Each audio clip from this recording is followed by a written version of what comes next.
There we go. There we go. Wait, wait. It's just black.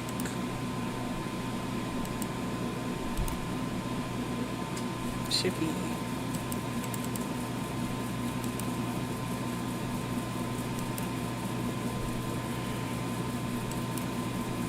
Mm.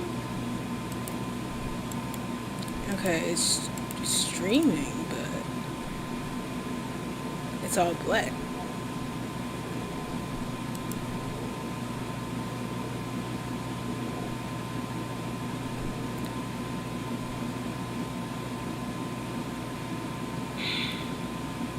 YouTube does not like me today.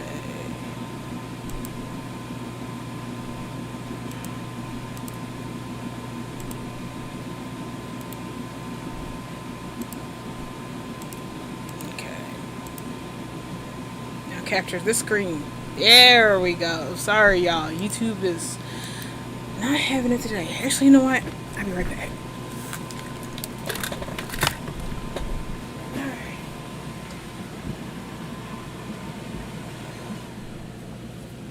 I think I can probably roast a little to teach y'all some rigging techniques for this body. Let's see. How's that? Okay. That doesn't sound too bad. I can't do nothing about the laundry. It's I have to get that done. Okay, so before we begin, I'm just going to start off by saying hi, welcome. Uh, I am half asleep. It's cold, it's dark, it's rainy. Actually, it's hot, it's dark, and it's rainy. And I have to do laundry in the background. So it's like a super sleepy atmosphere. But I did turn the fan off, so, I guess that'll help. So, I'm going to try to get through this as much as I'm able to. Oh, God, I'm sleepy. Oh, I'm sleepy. Okay, so we are going to talk about the Erika body. It's a pretty nice body. I got it the other day.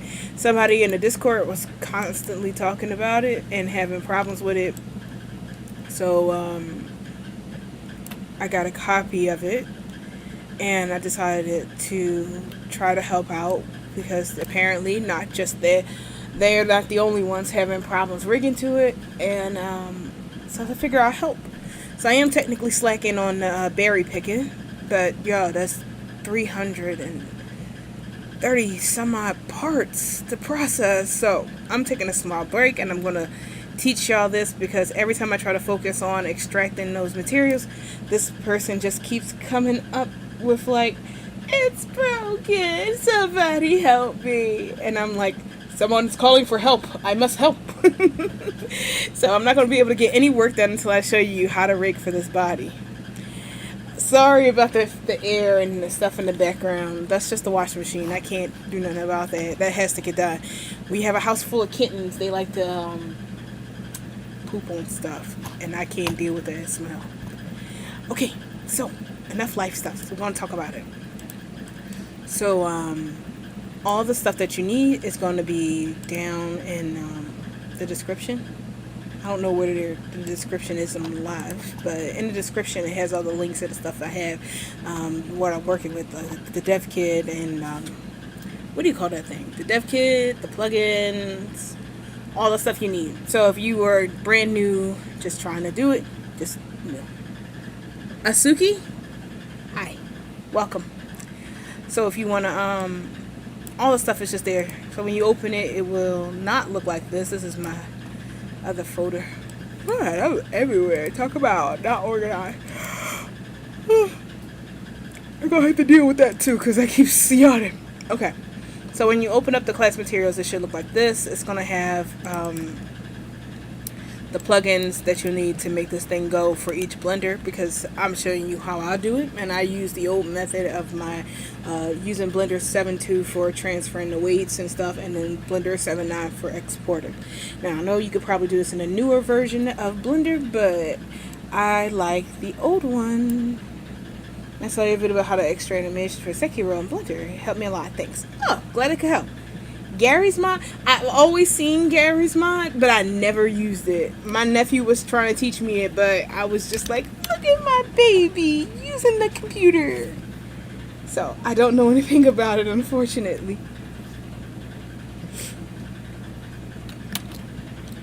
Okay. Let me see. I forgot. Okay, so I'm gonna take this off my ear a little bit because I don't know. I can't concentrate when I hear my own voice. All right. So what's inside here? These are the folders for the blenders that you'll need the plugins for. I use 7.9 for, like I said, 7.9 for export and 7.2 for easy rigging. And I always recommend that for people who are just starting out because, like I said, Second Life was made in these old versions of Blender, so all the best tools are for that. But I was told that that's no longer true, and Blender 4 is actually pretty good for it. But unfortunately, Blender 4 blocks Windows 7, and although there is a patch for it, I don't know. I'm still down here working on the stuff. I haven't had a chance to try it. So maybe one day, but not today. I just like to think of it as, you know how when you see those videos and the people are like, I'm going to make an arrowhead from scratch, and they have the futuristic techniques that we can use now by just putting a rock and some lasers, and it can just and cut out the shape of an arrowhead. And then you have the other people who just use another rock to beat the stone in here, and antlers to chisel it out on the side to make it sharp and pointy. Well, that's me. I am the stone and antler person when it comes to Blender. These are my old tools that I have learned and honed to make my skill go. I could use the newer, more advanced tools, but I prefer my rock and antler. So maybe it'll help you out a little bit, maybe you guys on this, but hey, give the rock and antler a chance. See, it might be a little bit easier for you. Okay, with all that talking, oh, commissions. Yeah, I do, but I'm actually really swamped right now with other stuff with Second Life, so I can't take any commissions at the moment.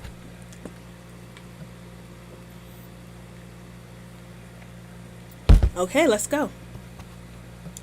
So the first thing I want to do is I want to open it up. Let me close all this stuff. Sorry. I want to open up my Blender 7.2. Now yours may not look like this. Okay, I guarantee it won't look like this because I customized it when I was during my off time and quit Second Life. I was like, hey, I'm free. I can make my Blender look like I want to. And somehow it looks like this, and it's kind of ugly. I need to go back and do it. Anyway, so we're going to go and we're going to find my Erika body class, and you're going to use the 0 setup.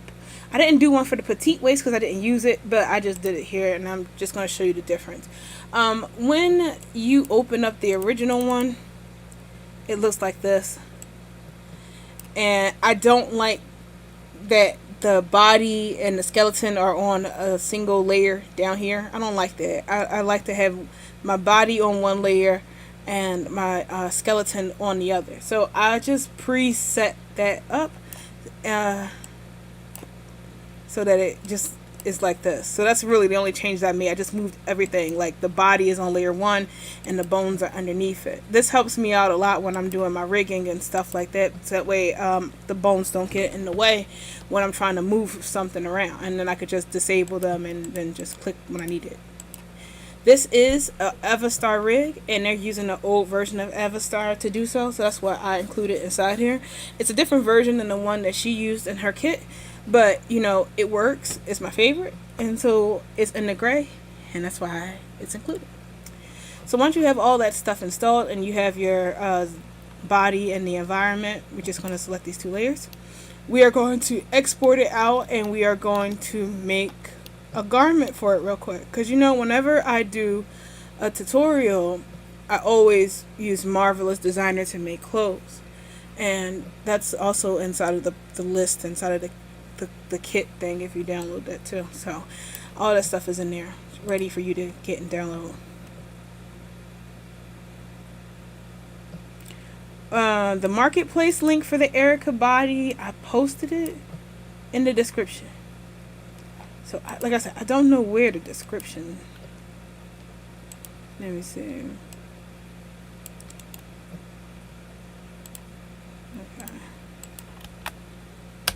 This is the link for the Erika body, and right now it's on sale. So if you wanted to grab one that's like half off, then this would probably be a good chance to do so.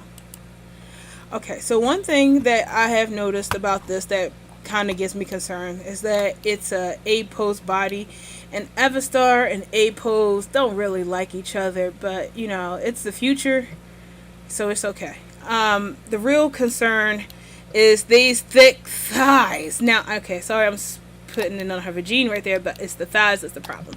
If we were to leave it like this, if we try to make pants, you better believe it, we're gonna have sticky pants issue. So my thing I want to say is that if you are a creator and you are making an avatar that has thick legs, spread her legs apart just a little bit like this and make that the rest pose, so that gives the people here a bit of a gap so that their legs don't stick together when they're trying to make pants. Now I'm going to go the extreme route and spread her legs all the way because I want her legs to be I want the gap to be as big as possible. And don't worry about it, because this is isn't going to hurt it. We're going to make it so that it goes back to normal in world, but this step is pretty important when we're about to make our clothes model, is the one spread her legs apart so that there is a very good gap going in there.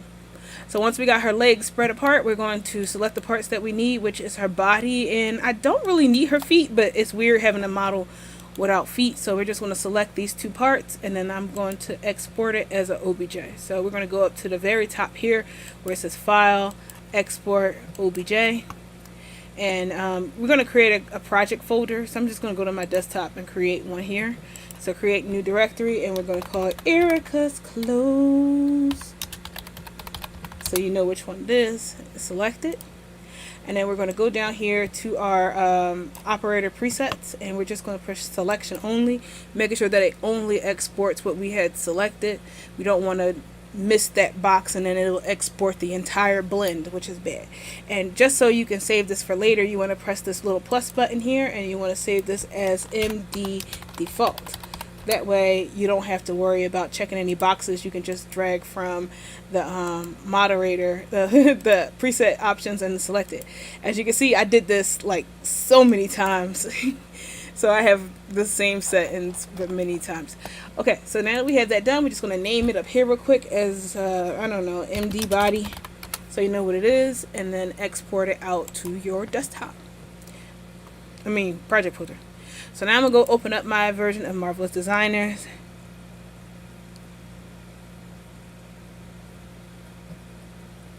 Assume it's a bit hourglass and Freya. If the bones are identical to Laura Gen X, you can use the open leg version they're using currently. Maybe. I guess so. I never did it. I don't think I did with Gen X yet, so I can't really say for sure, but I am thankful for the... Thank you for the tip.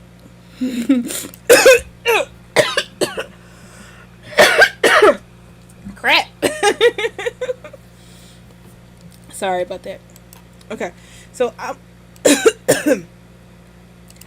I'm going to close this and start all over. See, I had to do a little test run first, then put it in. Okay, so we have... Hang on, I gotta get some water. I think I choked on snot.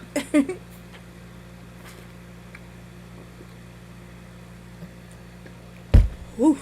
Sorry about that.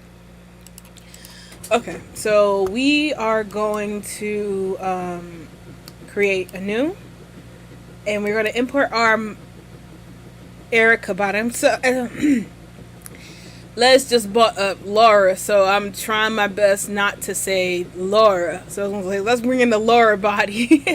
Okay, we're going to bring in our Erika body, and we're just going to go to File, Import, File, Open, Avatar. And it's going to ask us what file we want to use. We're just going to go to our project folder and select the MB body we exported from Blender. And then you just want to check the lowercase m, and that will be the proper scale you need, and then hit OK. And as you see, we have our body in here, all legs spread, and nice, that is a really nice butt on this avatar. Like, it's a little big for my taste, but it's a nice butt. Okay, so we have our body and we're here, and we're going to start making the basics. Because, like I always say when I make these, if you know how to make a t-shirt and a pair of pants, you can make thousands of garments. Tens of garments.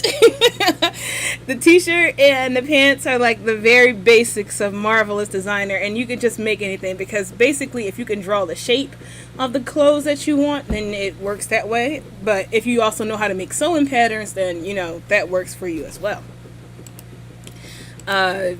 T-shirt, pair of pants is the basics, because it's like the easiest to rig, and once you get it, the concept is that you can make everything else.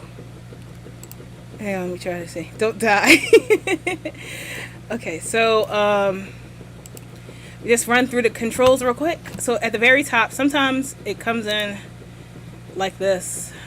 Let me see, 2D pattern bar. Alright, sometimes when you open up Marvelous Designer 2 for the first time, it comes in like this. And if you want to, you can change it and put all the rest of the stuff in here. Just take your cursor and put it up on the gray bar, right click, and then select pattern toolbar, and then seam toolbar. Make sure those two are active, and you are going to have the right sort of layout that I'm using here. To make clothes in Marvelous Designer 2, there are two windows that you have to work with. Over here is the 3D window, and this allows you to see your 3D patterns in 3D.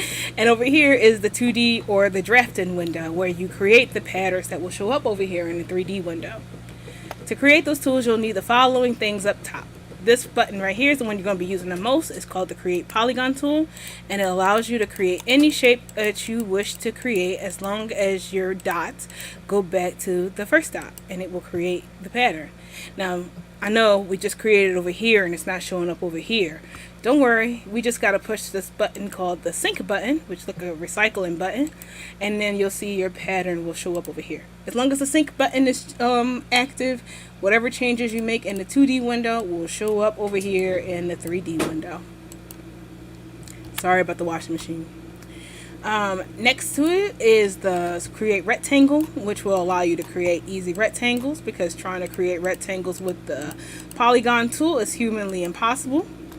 And if you are able to do it, you are not human. Simple as that. Next to it is the equally impossible thing to create with the Polygon tool, is the Create Circle tool. And this will allow you to create, like it says, circles that you can use to create your garments with. This is wonderful for circle skirts and I don't know, circle appliques. I don't know. I don't make anything with the circle tool besides circle skirts. So next to that one is the Polygon tool, the internal tools. So they look exactly like the regular pattern tools, except for that they are red, and that means that they go inside the tool. The difference with them really is that you can create any shape that you want, and you do not have to go back to the first dot like the regular Polygon tool. All you have to do is just double click when you're finished, and it will allow you to create internal shapes inside of your pattern. Now, these internal shapes can be used for multiple things. They can be used as anchors to sew more things onto, such as like, I don't know, let's say, let me freeze this so it don't fall on the floor when we send. Okay, so let's say we have our rectangle here,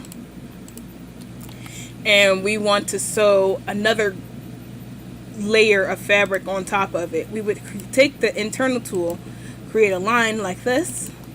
Then we would grab our pattern that we want to sew to it. It's a little bit big and falling. There we go. So we can just scoot this over right here, and we can just sew directly to that one, and it allows us to sew stuff to it.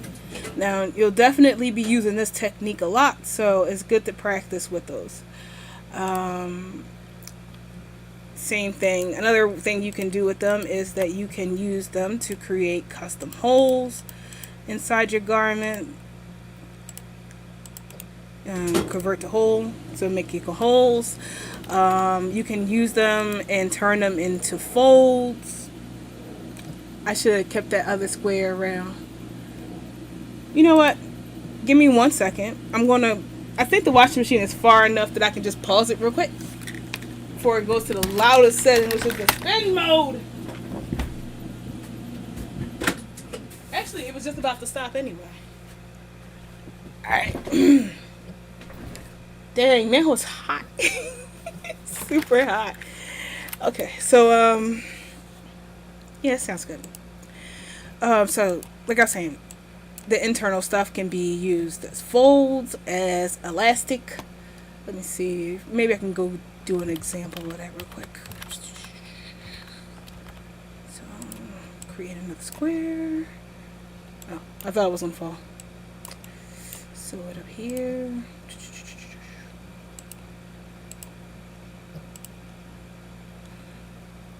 I'm gonna turn my particle distance down.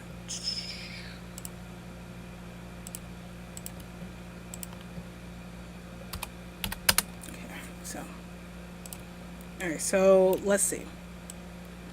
Best to do that with a live subject. So let's take our tool real quick. I'm gonna hold down shift because that gives us this snap grid and it can make things straight. Double click. Okay, so we got our interior shape, and we can go over here and turn fold on, and it's folding pleats in it. You can see. So you can see there's actually a folded pleat in here. If you can't really see it, we could just turn the strength up. So 70. There you go.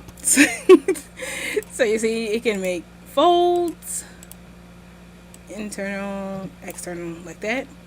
Or we can turn this into elastic, and you see it can be elastic,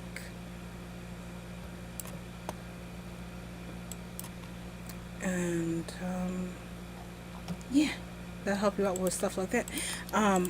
Talk about the other interior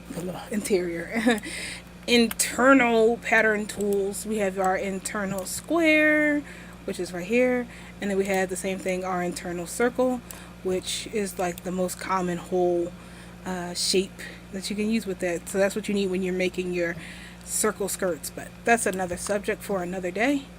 Over here are our manipulation tools that we will be using. This is the pattern select or edit pattern, so you can use this to click on your pattern or click on the dots and manipulate the shape. You can see this way or that way. This is the black one that's just like the select one, but it allows you to select the groups of things, so we can select all of these at once instead of having to select them at one at a time. Like we could select it one at a time like this, or we could select the whole thing using the black one. Next to that is our edit curve, and this will allow you to edit a curve to your pattern so you can, make them all curvy. Next to that is your edit curve, so you can further define your curve pattern if you wish, like this. And then finally, last but not least, is our little add dot tool, which will allow you to add points, or else add point tool. It allows you to add more edit points to your pattern to further manipulate the pattern.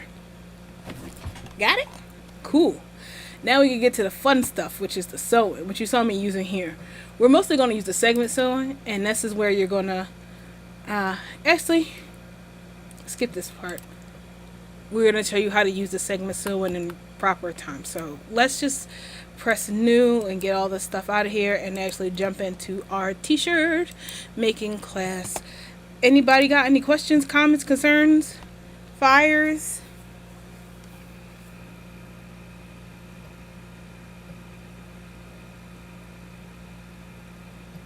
Before we go on?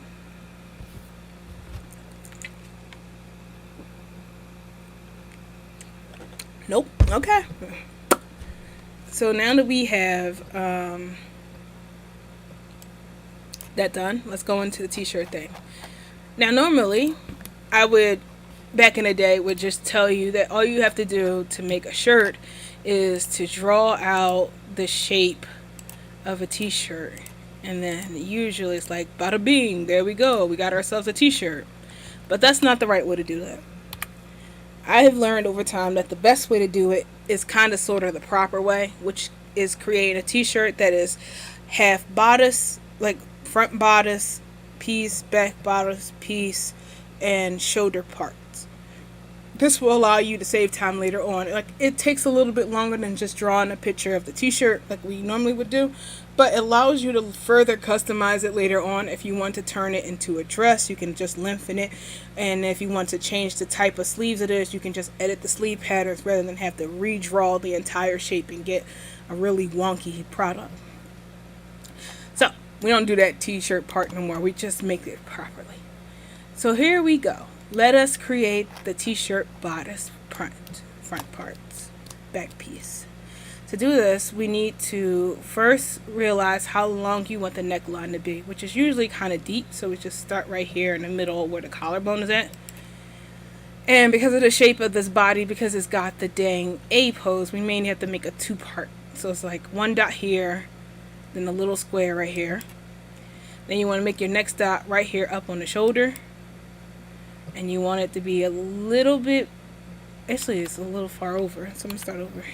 Sorry, these A-rigs always get me. So it's like right here where you want the neck to be, up on the neck, a little bit down to where the shoulder is at, underneath the armpit, down over the chest, past the chest, however long you want the shirt to be. Hold down shift. Go to the center line, which is this line right here down the middle of the avatar. Then go back up to the first dot. Next, we're going to go and click on the white arrow at the top to edit pattern. Then we're going to go back here to our line that's right here on the center line. We're going to right click and then click unfold. We're going to delete the dot that was created right here in the center line because that's going to be a pain in the ass later, so we might as well take care of it now. Then with this bodice piece created, we're going to right click on it and then push copy and then paste. So now we have our two front pieces. That's going to be the front part and the back part.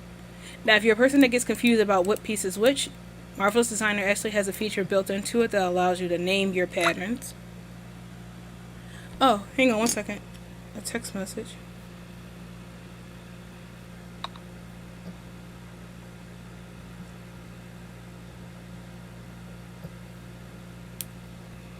Wednesday 18th. Oh, tomorrow. Okay, sorry about that.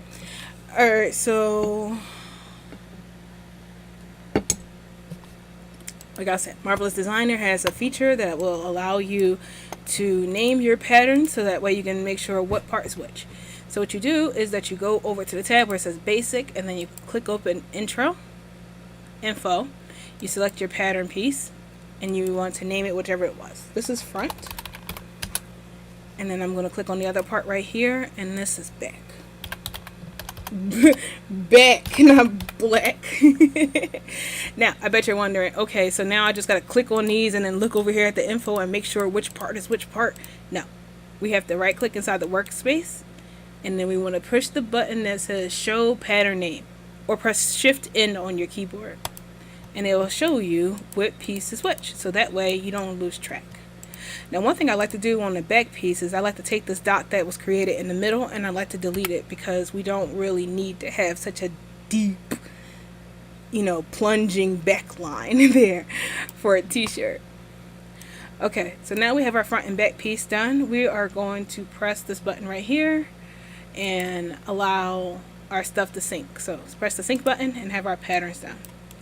And one of the things that you need to do with Marvelous Designer when making stuff for Second Life is that when you put patterns behind your avatar, you need to flip them. Otherwise, they'll come in World and in Blender invisible and on the wrong side, and you will have to flip the normals there. So to get around this, we just put the pattern piece behind the avatar and we first right click over it and then we flip horizontally. And that will put the fabric on the right side. So now you see that it's facing, the right side is facing out, and the bad side that's going to be transparent is gray. So that means that's on the inside. Our next thing that we need to do is that we need to sew these pieces together. Now because this avatar has her arms tilted down, we actually need to make a modification to the front part of the pattern and make the shoulder parts a little bit higher than what they are now. So what we need to do is select the edit pattern piece, the edit pattern arrow, click on the shoulder piece, hold down shift and click on the other shoulder piece and just simply drag it upward a couple height thingy. This will help us on that problem if it getting snagged there, because not only does she have low weird shoulders, but she also has a gigantic bust, so it needs to stretch over all of that. So we're going to just press and stretch that up a little bit. I don't think you have to do it with the back side. It wouldn't hurt to do it with the back if you want to, but I'm not doing it right now simply because I'm lazy. So what we need to do now is sew these pieces together, and we do that with the segment sewing tool that's right here and on a 3D window.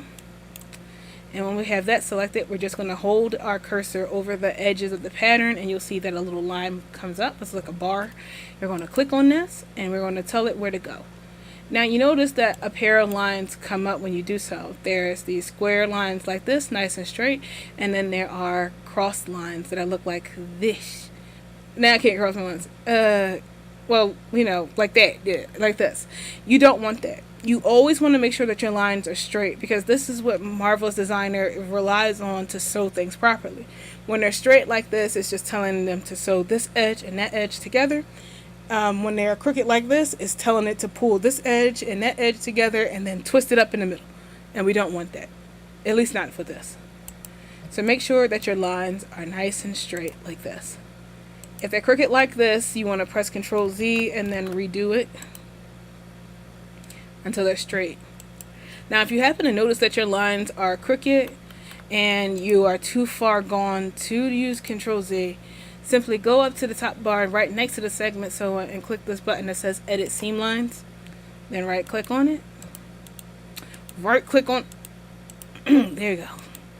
And then choose Reverse Seam Line or Control B, and it'll straighten your lines out for you. So let's sew. You want to sew the sides, under the armpit, and the top parts for the shoulder. You don't want to close any of the armholes because we kind of sort of need those to make the arms go through it. So once it's done, we're going to just simulate the sewing by pressing this button that looks like a play button on the 3D window, and it will sew to the avatar. Now it's a little difficult to see because the avatar is like stark white and the fabric is stark white, so we're going to actually change the color of it. So go back to your 2D window and click on the patterns, and then we're going to do fabric, and then from here you see it says color, and we want to choose a color. Now the color you don't want to ever choose is this light blue or this light blue, because that can, like any shade of this light blue, you don't want that. That's because this is the color Marvelous Designer uses for frozen, what do they call it? Frozen fabric. Yeah, frozen fabric.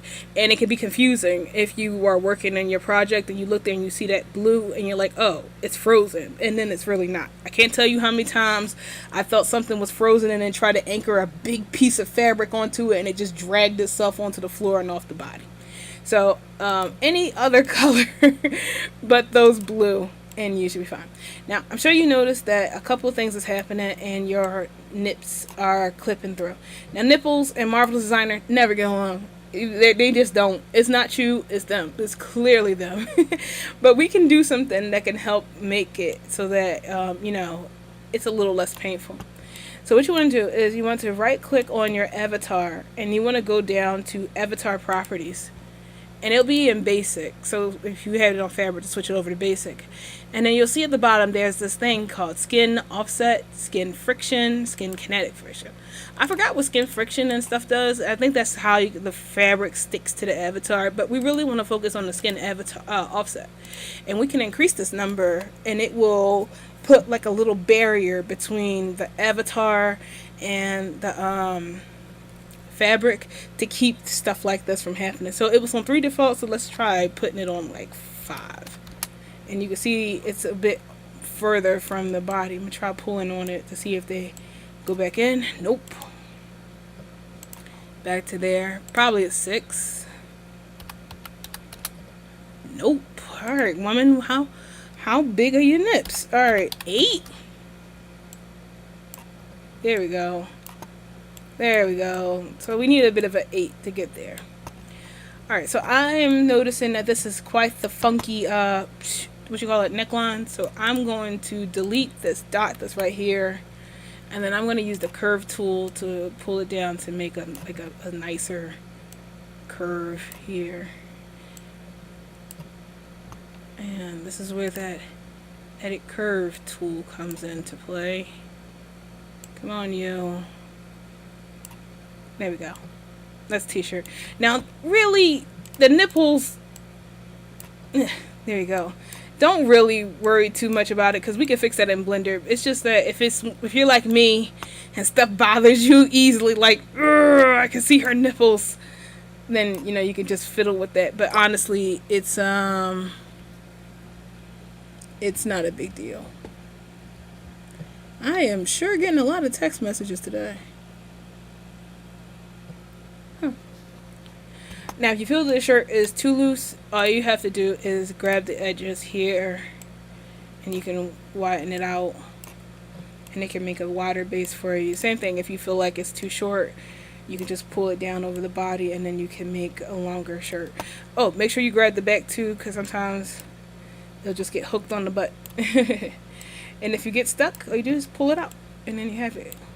Okay, so we got our shirt base here. It's time for us to make some sleeves. So what I'm going to do is scoot this pattern over yonder. Oh, I can check the questions. Not see yet the difficulty of Erika. I don't know. I didn't mess with her either. It's a nice body. It's a good starter. Okay, so we got this. And we just need to make some sleeves. Now, I know, like human sleeves, we have this square and then it's like a little hump here. Yeah, we ain't doing that. And then you would sew.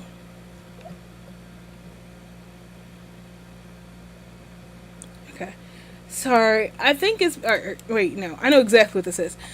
I'm going to apologize in advance for all the blooping that's happening on the side. I just started using Amazon Pharmacy to ship all my medication, and they just shipped everything instead of saying, like, hey, your whole order is shipped in one thing. They are giving me a text message for every bit of the prescription that is here. Like, here. Oh, gosh. So, sorry about that. Okay. So what I like to do for sleeves, I just make squares. I make squares and then I sew them together so it's a front part and a back part. Now, like when you're trying to sew for real, you would just, have the square and then there would be like this little hump thingy like this to make it so to apply for the curvature of your arm, which is totally fine to do that in here. And then you would sew this side and then that side together. But I've always had a problem with trying to sew edges like that, where whenever I do it, I mess up. It gets clipped in the arm, and then I just learned just to make a front part, back part. That way, if you want to make one of those color block shirts from back in the day, you can totally do that and have like one part of the sleeve is pink and the other side is purple. So it's cool. Now, one of the things you want to keep in mind of is that you need a front and a back part of this pattern. So if we were to just, copy and then paste it, and then do the thing that we usually have to do when we put stuff behind it and then flip it, you'll see that it's very difficult to work with. You would have to rotate it over and do this. An easy way around that is to make sure when you get your pattern, you just copy it, go copy, and then you paste in the mirror like this. And then when you do the flipping, it's like ta-da, it's already in the right direction. So that's what I like to do. I hope all of that made sense. Okay, so we're just going to sew our sleeve onto here. So we do sew the edges. Sew the edges. So this part to the sleeve. And this to that, make sure it's all straight, and then we press play, and then we have a sleeve. It's a giant sleeve, but it is still a sleeve. Now you can like customize your sleeves by selecting your edges and making it like this, so it's not so huge.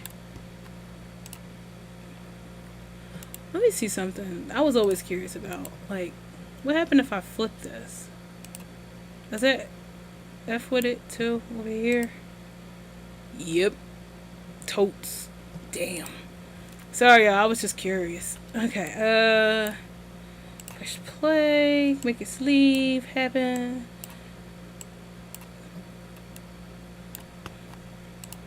I think I got a bit of a tail because of this curve.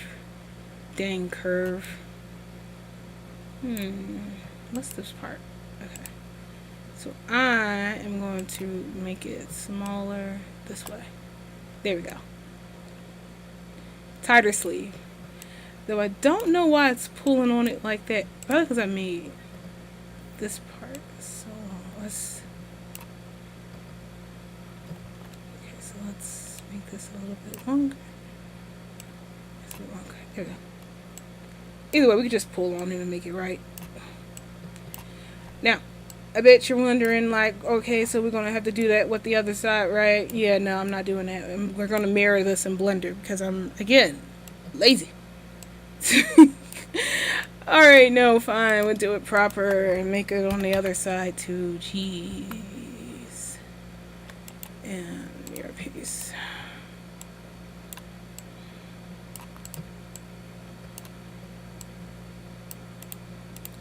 Flip. And again, we still have to rotate it, right? T-shirts. Am I right?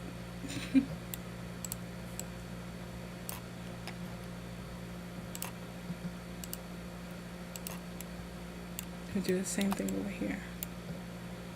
Oh, let me scoot this over.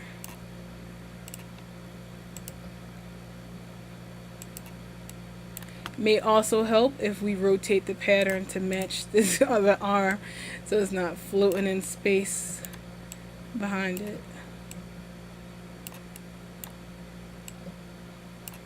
I honestly hate a pose closed the most. They say that it's best for fashion and shoulders and all the rest of that jazz, but I absolutely hate it. I still don't know why this one is rolling over to the side like this. Like, yo, get over here. But I usually mirror my stuff in there, so it's probably what I'll end up doing. So just pull on it. Not exactly the best tutorial now, is it?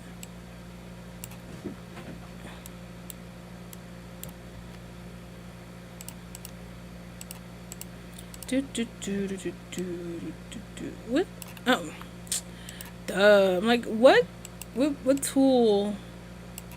Oh, that's why. Look how crooked my neckline is. It looks like somebody yanked on it. That's why it's all like that. Hold on. Let me just scoot this up a little bit. Oh, there we go. That's a t-shirt. And my neckline all pulled on like I got in a fight. Okay, so we got this and we got a nipple pulling through. We got the nipples done. We have ourselves a t-shirt. That was easy. Now, hold on, guys. Before we move on, let me show you something else because this is very important. Okay, so you see how we have the color purple on here? Now, in Marvelous Designer, colors are more than just a thing to help you see it better on your avatar. It is also a material creator. So every single color that you assign to your pattern gives it its very own material. So what I'm going to do is I want to give these sleeves their material. So we have sleeves on here and we can change the color of our sleeves. And ooh, that's a terrible color. All right, there we go. So we have shirts with its bodice with its thing and sleeves with its other one. So we can change the colors on those if you want to. It's really don't have to. You can make them all the same color, or you can do what I just did because that makes it fun. Anyway, let's get on to the shirt. Since we got the shirt done, let's go to the pants. Now, I personally like to freeze my pattern when I want to go onto another piece of the garment. That way it don't move or anything like that by mistake. You don't have to. But you see what I mean by that blue color? This is what happens when stuff is frozen. So you don't want to make that color. Let's see. Okay, so now we just want to hurry up and go make a pair of pants.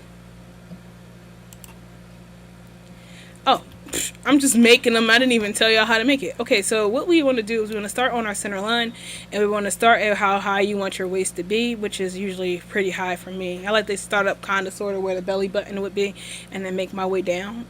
So these are just basic pants, nothing fancy, practically leggings.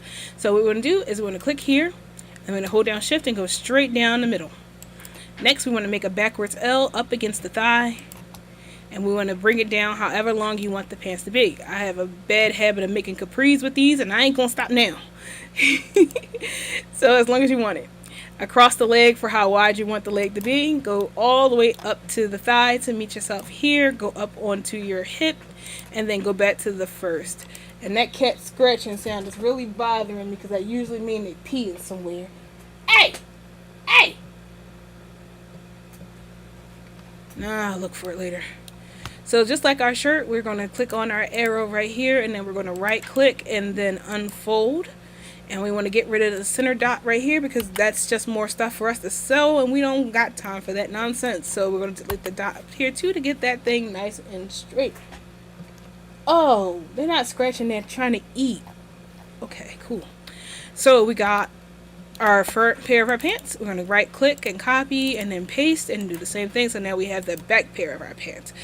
Pants are going to fall to the floor because we left the simulation on, and we're just going to refresh them by choosing arrange pattern.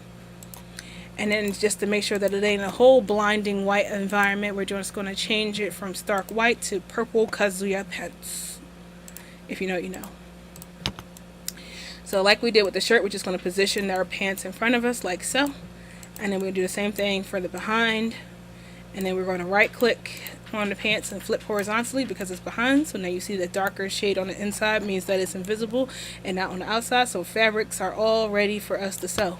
So grab your segment sewing and pretend you're on the sewing machine and make those lines. So click here and here. Make sure we get the both legs because sometimes I forget.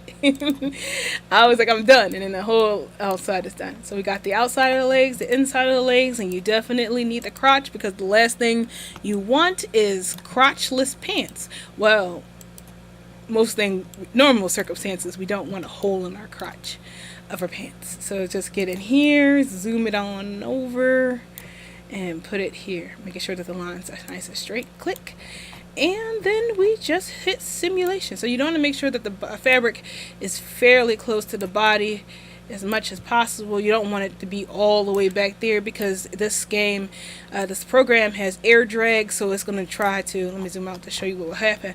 If we left the pattern way back here, it's going to drag and then go down, and then it's going to be right here around your ankles. You don't want that. So you want to try to keep the pattern and the fabric as close to the body as you can. Did I say how to rig to this or how to make clothes for this? Because if you people are here for the rigging and I'm doing all of this, I'm so sorry. I completely forgot to write clothes. So anyway, got this here, got that there. We're just going to press play and then watch them go around the body like that. And then there we go. A pair of pants, leggings for the body. Now, one of the cool things about Marvelous Designer is that it has a layering system. And I'm going to pull this waistband down a little bit because these are pretty high. And I think it's because I have the offset so far that it's hovering too far away from the body. So, shoot. Something to worry about. Avatar properties. Offset. Back to 3. There we go. There we go. Okay. So like I was saying, Marvelous Designer has a layering system, a clothes layer system. And that will allow you to, first of all, let me pull this crotch up right now because it's kind of low. Let me get in there, grab these, yank that crotch up a little bit, madam, please. No saggy crotch around here. Alright. Okay, sorry about that. So, like I said, layering system. So, Marvelous Designer has this thing called layers that will allow you to change the order in which the clothes are on. If the clothes are on the same layer, they kind of fold like this. But let's say that you wanted to have your pants on top of your shirt, like tucked in. You would just select the pattern, go to fabric, I think, and at the bottom it says layer, and you would change it from 0 to 1 and make it the dominant pants, and you will see, oh, the shirt is frozen. Alright, hold on, hang on. Let me go up to the top up here. Unfreeze, please. Thank you. Oh, the pants and the shirt are the same color, so you won't even see the effect. Hang on, let me just... There we go. And okay, so let's say we have our shirt. And we have a shirt that's a wee bit longer, like this. Now, because the pants are on a higher layer, they will be on top of the shirt. Now, if we wanted the shirt to be on top, we would make it either the same or lesser than the shirt layer. So it's 0. Let's just make this shirt 2 to make it easier. So pants are on 0, shirt's on 2. You see the shirt will pop out and be on top like this. Again, with those nipples, but like I said, don't worry about it. We'll fix it in Blender.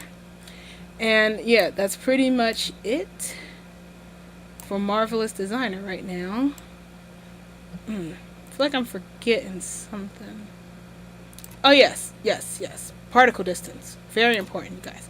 So I've noticed that in a bunch of Marvelous Designer tutorials, they tell you guys to have a high particle distance number. And a particle distance means that, to quote that other person who I just wanted to smack, the higher the particle distance, the more high quality your meshes will be. No. You have to remember that Second Life is a very old game. It came out in 2006, which means that it can only handle so much. I'm going to bring out the ye old machinery here, like a calculator, because there is some math to do. Okay. In order to explain this thing properly, I'm going to have to give you guys a quick lesson in the basics. All of meshes are made of triangles. The triangles can be smoothed out and converted into squares, which is like 2 triangles together and they remove the middle, and this middle is, new square is called quads. But basically, Second Life deals with triangles. To get a better idea of it, I will show you. Rendering style, mesh. Oh, that's the avatar. My bad. Ow. That was a really good sound effect. So let's look at the garment real quick. I'm going to show you what it is. This garment is made up of triangles. Second Life deals in triangles. Now you can optimize it for better rigging and turn it into quads, which is basically combining 2 triangles together and removing the middle to make it to a square, which is preferred by many. But again, that's a subject for another day. Let's stick with the basics. The more triangles a garment has, the denser the mesh will be. The denser the mesh is, the more stress it puts on the system to run it. Not only to host it, but also on the graphics card. Now, most of everybody's graphics card these days can handle a fair amount of triangles, but still, stress is stress. You have to remember that Second Life is a game from 2006, and it's pretty much hasn't changed that much from that time. Sure, it can handle a lot more stress than it can, but it's still stressy. That's why when you have a bunch of people in a sim, the sim gets laggy because it's trying to process all of those triangles. So the goal is ultimately to create clothes that produce less stress as possible. Now, with that said, here are the way Marvelous Designer handles it. They handle it by using something called particle distance, and the number can go from 0 to infinity. Now you would think the higher the number, like for example 20, 23, 24, 25, stuff like that would be more triangles. But it's the exact opposite with Marvelous Designer. The lower the number, the denser the mesh. So let me see. Where is particle distance in here? PD. It's in basics. Particle distance. Yeah, right here. So let's see. This is a mesh that has a particle distance of like 30. You see, it's not as many triangles on here.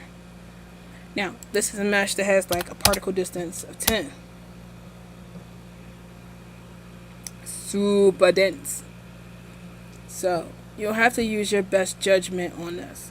Just because it has a whole lot of, triangles doesn't make it better. But at the same time, you want to have enough triangles where you can do something with it. So I usually have my stuff in the middle, like 20 or something like that, when it comes to building with Second Life. So my avatar, please.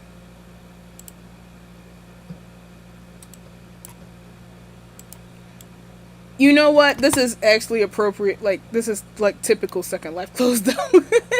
Falling off the body. Let me redo these pants real quick before we get out of here. Now, something to keep in mind though about triangle counts and all the rest of that jazz is that Second Life was originally designed with roof and rough in mind.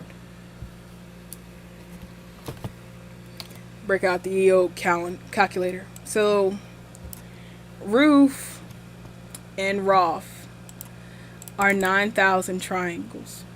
That's body, clothes, flexi hair, eyeballs, shoes. 9,000. And the typical Second Life's mainland sim was designed to hold 20 of those people. So you get this number. Like, the average hair in Second Life nowadays is 45K.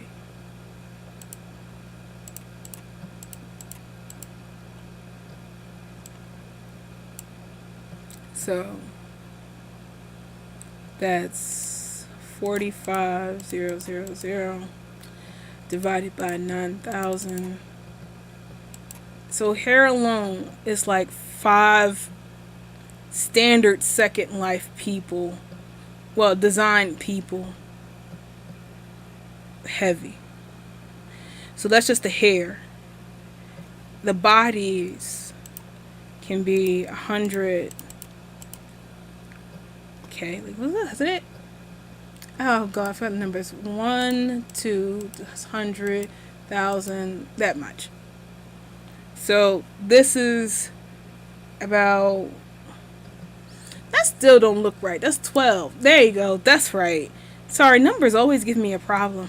So this is about the standard designer body. At least it used to be.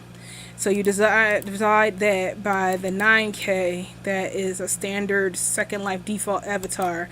And them alone is about roughly 13 people big. So you got 13 people worth of weight in just the body. 5 people on the hair.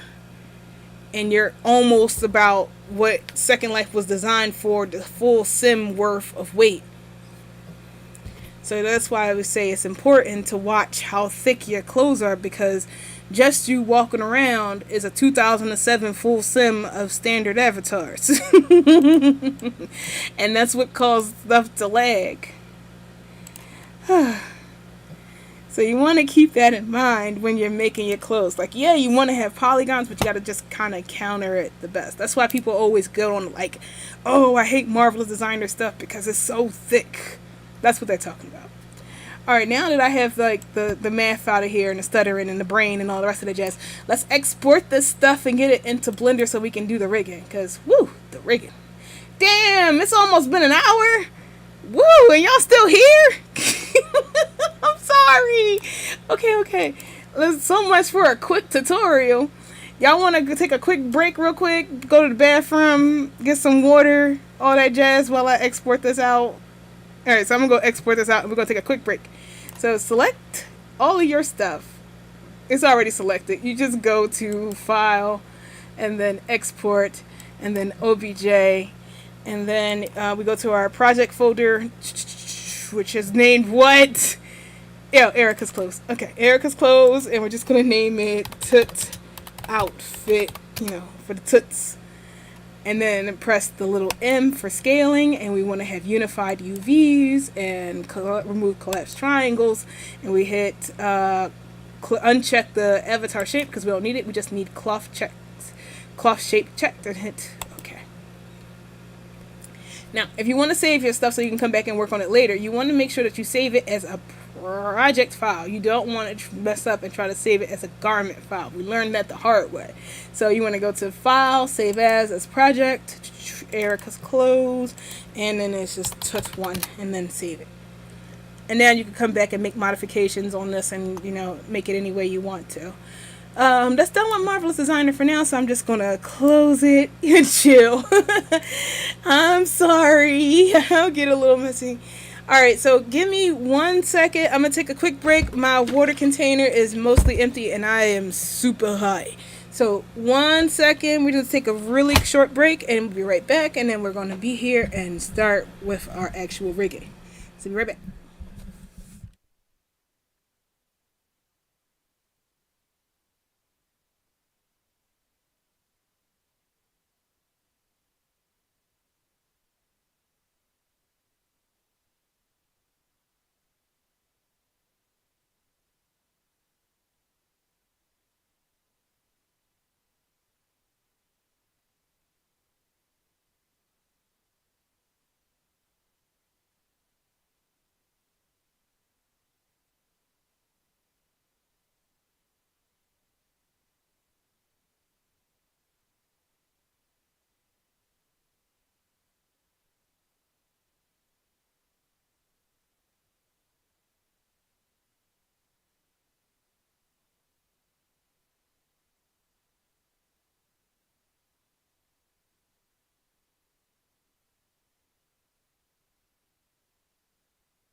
Hello. Hi.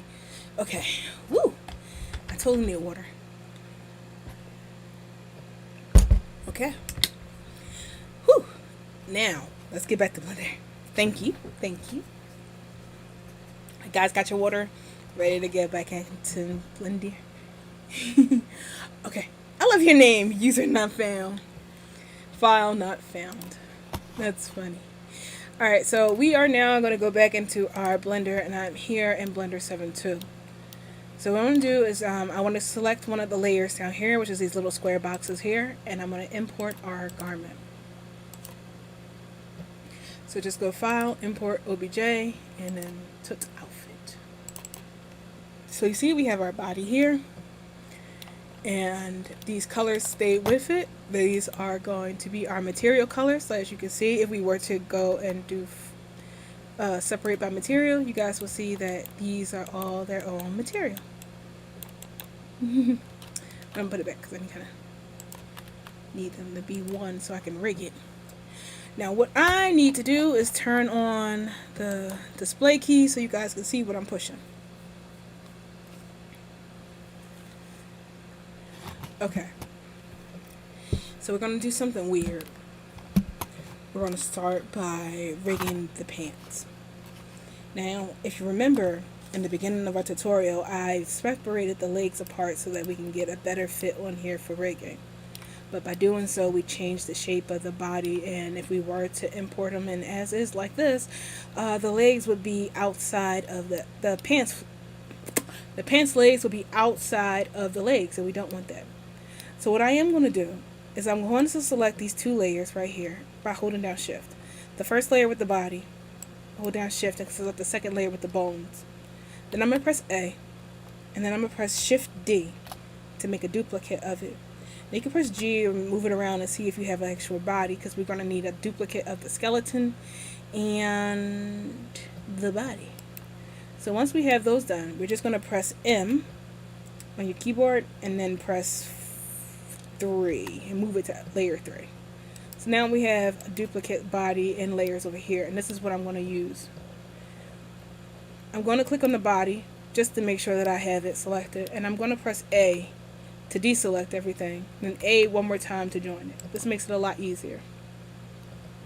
So now the whole body should be just one solid little mesh thingy, right?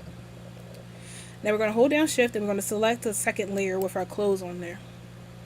Then we're going to select our clothes, and we're going to go over to the side panel, select the wrench, which is the modifier tab, select modifier, and we're going to use armature. Then we're going to scroll down to where it says object, and we're going to select the skeleton that is here over on our dupe. Now if you don't know what the name of it is, you can just select the bones, and you will see at the very bottom, if your screen isn't as bright as mine, it says Avatar 001. Usually what the dupe skeleton is usually called. So we're going to select our garment, and we're going to choose Avatar 001 for our object one. So now our garment is parented to the body. The next step is that we are going to take our clothes, and we're going to transfer weights from the body to the garment. To do that, we're just going to select the body.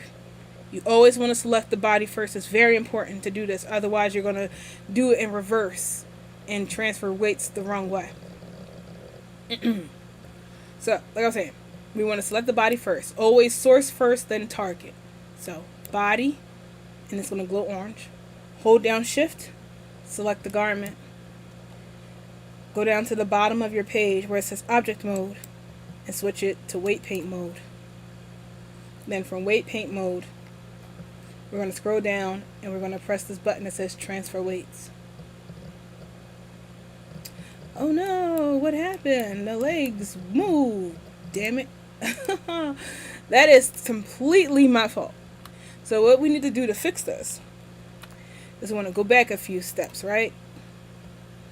We're going to go back into object mode. Select the body, right? Actually, select your clothes. Go back to the armature modifier. Press the X. One deparent it real quick. Then we are going to select the body. Go to the armature side. Press copy. Then press apply. Then we are going to select the bones. Go to pose mode. Then pose mode. Apply. And then apply pose as rest pose. And the legs should snap back in. Cool. Next, we're going to select our garment. Then go to Avatar 001. And it's parented to this now. Then we're going to transfer the weights again. So select the body first. Oh. Go to object mode. Select the body. Hold down shift. Select your body, shift, garment, weight paint, transfer the weights. Okay, see, nothing snapped out. We're going to select the skeleton, go into pose mode and do a test run. Press an R. You see our leg and everything else is all good. Now we got some clipping that's going on here, and we can probably fix that because it's not clipping that is weight room related, it's clipping through the mesh relation. So we want to just, puff, put that in here. Maybe smooth it out a little bit here, because we like smooth pants in this world. Okay, so now when we move it, you see it may need to be retransferred again. Oh no, that's still mesh issues. Damn these pants.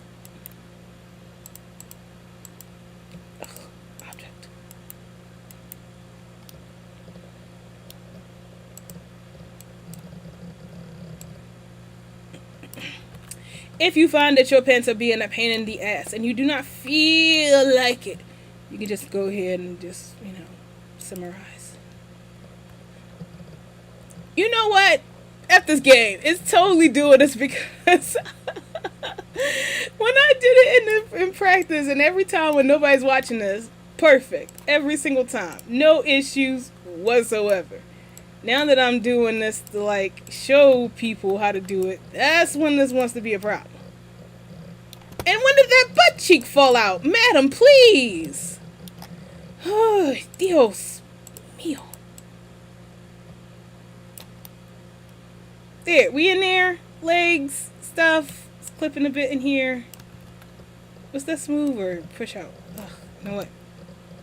It's fine. It's fine. It's fine. Alright, I'm going to try to transfer the weights one more time. So much for my oh guys, it's such an easy and smooth motion. You won't have any issues. Transfer weights. Dang it. I'm going to go to Avastar real quick and make sure that we're on the skin and bones. We got our leg here and move it and you see that the legs are fine. Jeez. No clipping, good crotch. Ish.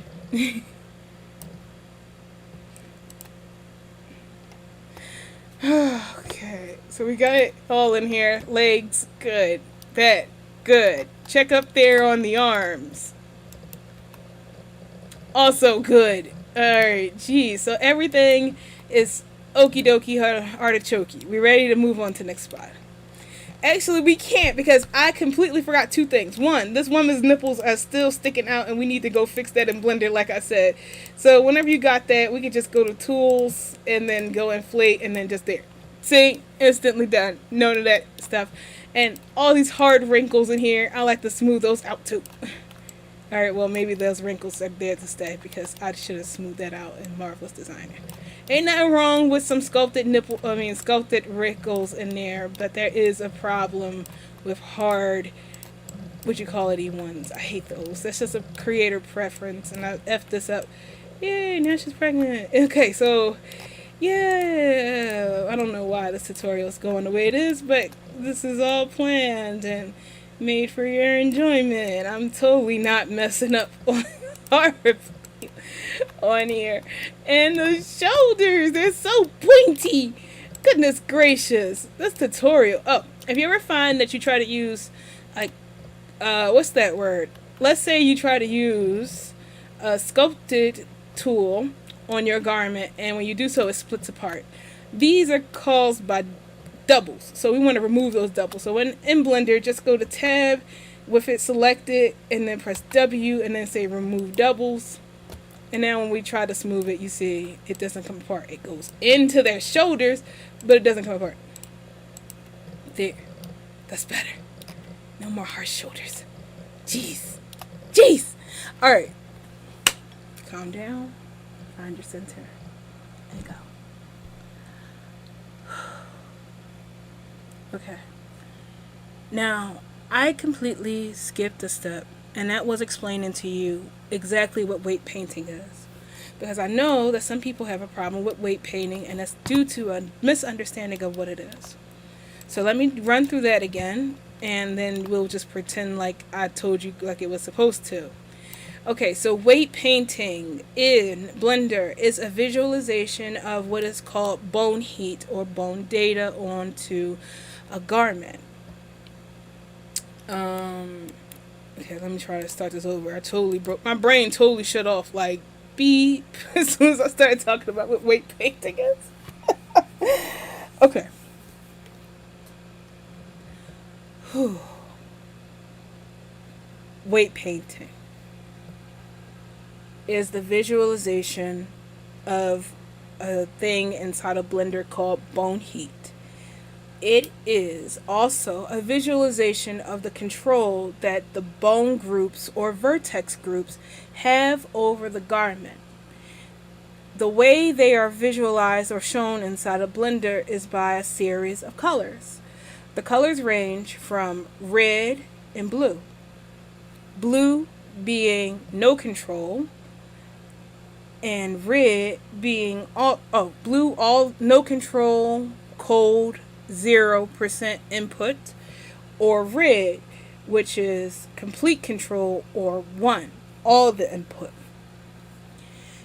We call it bone heat because that's what it used to be back in the day. It was kind of cool to say that because the colors they change are similar to that of one of those heat kind of things. Like, you know how on a cartoon, when something is cold, it's like blue, and when it's hot, it's red. Well, Blender does the same thing. Let me try to turn this up so I can show you guys. It goes from blue to red and everything in between, changing colors. The redder a bone is painted, the more control that bone has over the garment. So, if we just think of that, you're just striking the right temperature. That's all it is. So let's see. As you can see, this bone right here on the arm is controlling the shoulder here, and it's green. If we were to turn it down to 0 and remove the, like, turn the strength all the way up, still got some in there. If we was to do this and completely remove all the weights here, you see that the bone and its children have no control over.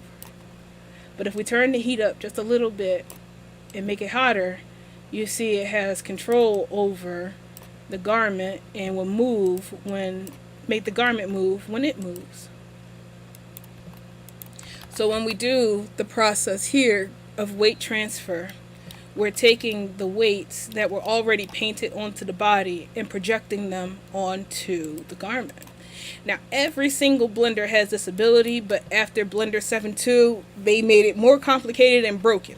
So it's never worked as good in 7.2 as it has in the newer Blenders that I've used. Although I was told that in Blender 4 is actually pretty good now, but I haven't tried that myself, so, you know, you'll have to I'll just take that word for it.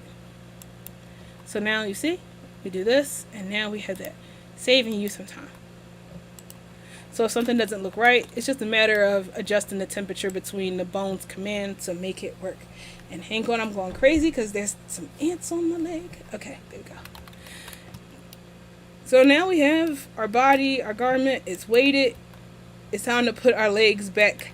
I feel like, what was that? Grey's Anatomy. And now it's time for us to close our legs and get back to business. Okay, so now that we have our pants and our stuff all rigged, it's time for us to put them back, close our legs, and put them back in their proper position so that they're not sticking out when we go to import them in World.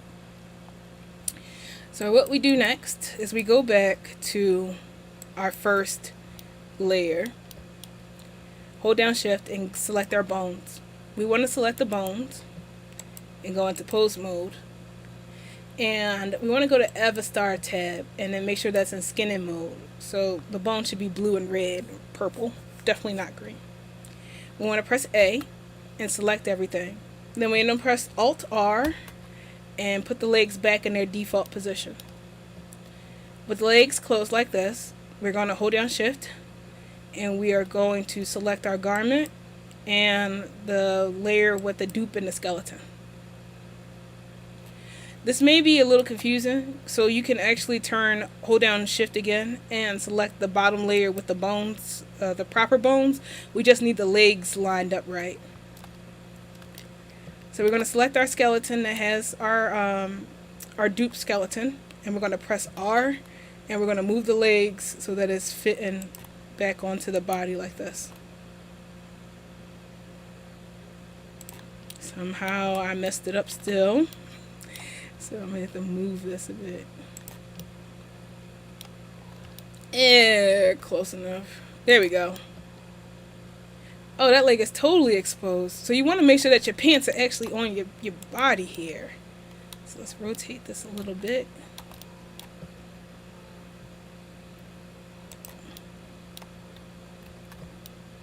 Let's try this again.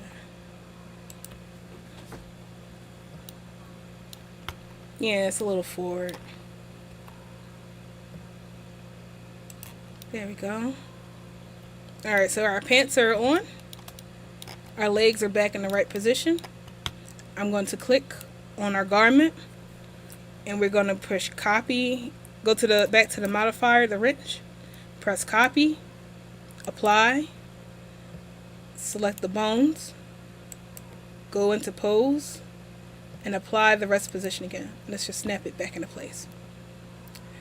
Now we take our clothes layer and we go back to the armature modifier and we put it on the avatar of the main body. So now when we go and move the main body, you see we have perfectly rigged pants with no stickiness nonsense, and we don't have to deal with that. It's a bit of a workout, but hey, she works. That's the only way I rig pants with thick legs. No stickiness. We don't got time for that. So yeah, guys, guess what? Our clothes are totally rigged and is ready to go in world. So once we are done with this, we need to put it in the blender that can properly export A-pose rigs, which is our 7.9 blender. So what we do is we just go to File, Save As. I'm just going to save it on my desktop. And then we open up Blender 7.9. Ignore this, pretending like yours is new. Open up the file we just saved. This one. Ignore that. And then we need to just remove any unused vertex groups that came in. So that script is included inside of the pose thingy, the kit I gave you. So we got that. We're just going to select the body. Go to the armature. No, the data next to it. Next to the wrench. The downward pointing triangle. We have this. And we're going to go to our vertex groups. And we're going to right click this button, this other dark down pointing triangle, and we're going to press this button that says remove unused vertex groups. Now if you didn't install the add-on that is inside of the kit for this class, it won't show up. So you have to make sure that add-on is installed before you can do that. And once you do, you just push that button and it gets rid of all the unused vertex groups. Why do you have to run this? Because Second Life Skeleton has 126 bones inside of it, and it will only allow you to import a model with 110 bones inside of it. So if you have extra bones inside there, unnecessary bones, then it could cause you to have too many. Because sometimes when you attach a garment to a body and you do a weight transfer or something, it just puts the whole skeleton onto it, like the entire skeleton. Even if it doesn't have any weights in there, it adds it onto there. And when you do that, Second Life is like, nah, 110. So there. Okie doke. So we got that done. This has been reduced. If you want to even further, you don't want this to be the same thing, we could do like we did earlier and then go into edit mode, but by pressing start display case. Press tab, then P, then by material. And I want to make sure that the shirt has two parts. So this part, that part, join, remove doubles because it's just a habit. Run the script again, remove unused vertex groups. Excuse me. And then do the same thing for the pants. Select both parts, then go to File, Export, Collada Avastar, Erika's clothes, export. Okay. So now, just detach that. You can go to the fun part, upload the mesh. Erika's clothes. There we go. Preview. I like to turn my lowest to 0 and 0. Lowest and low to 0. This not only saves on upload, but nobody uses that. So why generate models for it? So costs $12. You put on your clothes. And there you go. You got yourself an outfit. The standard zero tutorial garment that has graced countless other bodies. And so we're going to select it. You see, because they have their own material, we can make a shirt that's one color. The bodice is one color. And then this is the one other color. Red. And then make some black pants, because why even? So there you go. That's how you make a basic outfit. That's how I make a basic outfit for the Erika body. So I hope this helped you. I'm sorry it went sideways so many times, but hopefully, yeah, the zero yoga pants.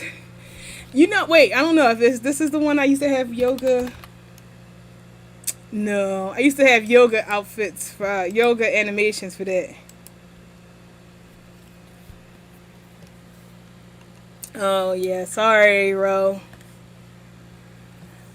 Roll. Alright, so that is how you make clothes. I'm so sorry it took so long, but I tried to cover as much as I could and do this. Now, all up to you to texture your stuff. I guess because I usually do that, but you can watch any of my clothes today. Thanks. So all left is for you to texture and build and have fun. I'm sure you guys already have texture videos. There should be a copy of Photoshop. I feel bad not doing texturing even though I'm not good at it, but I usually do. Okay. We will do a quick as I can make it texture video. Now, everybody and their grandma is using Substance Painter, and rightfully so. That stuff is the business. Unfortunately, I am not good at Substance Painter yet to be giving y'all a tutorial on how to use it because I'm not that great. So what I want to do is I want to select the shirt and I want to export it with just the section only. I'm going to go to Erika's closet because that is where her stuff should go. We're going to name this object shirt so we know what to do here. And go to Photoshop. So I want to open up my version of Photoshop. I use Photoshop CS5 Extended. It is also included inside of your stuff if you download it. So you can download this too. I don't know if other versions of Photoshop still do 3D painting, but I know for sure that this one does. Give it a second. No shadow map baking. Oh, shadow map baking. Alright, so shadow map baking. So we're going to go from the top. Alright. From the top down to the bottom. Breathe in, breathe out. Hands up and hands down. Back up. So what you going to do now? Keep rolling. Okay. Sorry. I'm old. Alright, so what we're going to do is use Blender to bake some stuff. So we're going to go take this to the oven. So what we're going to do is we're going to create a new window over here by bringing your mouse over until it forms a crosshair. Click and then drag it over and then you will have a separate window. From here I want to change the window to texture side. Well, when you create it, it would be in 3D view like this. So you wouldn't click on this button and change it to UV edit mode.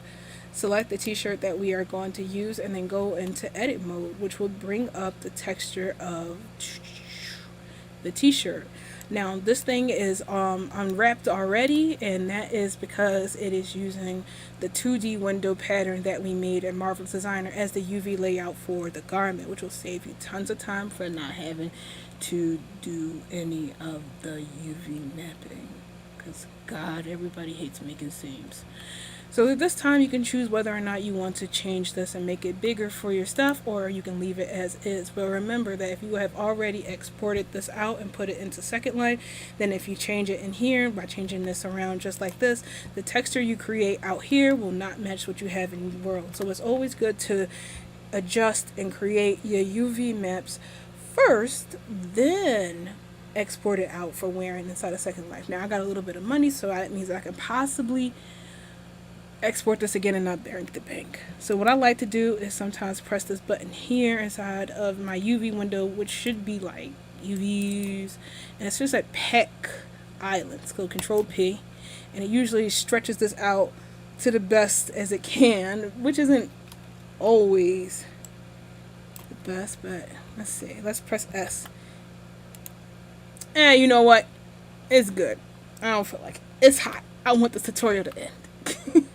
Okay, so let's give you a couple scenarios and what you can do.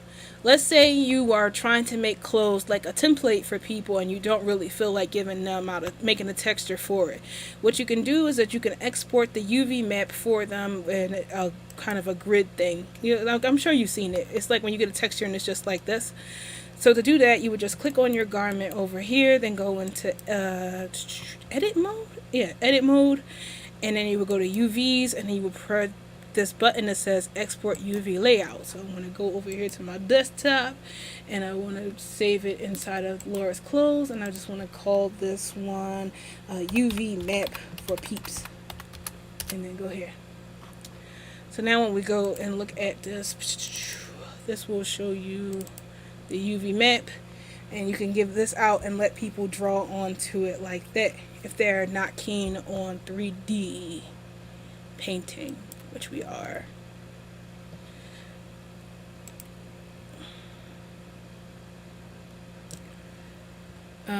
Well, she says that. They say that now, but I already started. So now you want to say you want to bake a shadow map to help you create, shading on your clothes when you're painting on them. So if you want to do that, you can just create a new texture here, name it something like shirt so that it's not unused. Go ahead and press OK. Then we want to go over to this little world display, scroll down, and then you want to check the box that says ambient occlusion and scatter on down to where you see samples. Now, the more samples you have, the less gritty your texture will be. I usually do 10, but I know people who go all the way up to 300 for their baking. So I'm just going to stick with 10 because I kind of like the grittiness to my textures. Next thing you want to do is you want to make sure that you have your material colors turned to white. Although they do have a feature that lets it do it automatically. This is just habit I have of turning all of this white and specular kind of white as well. White.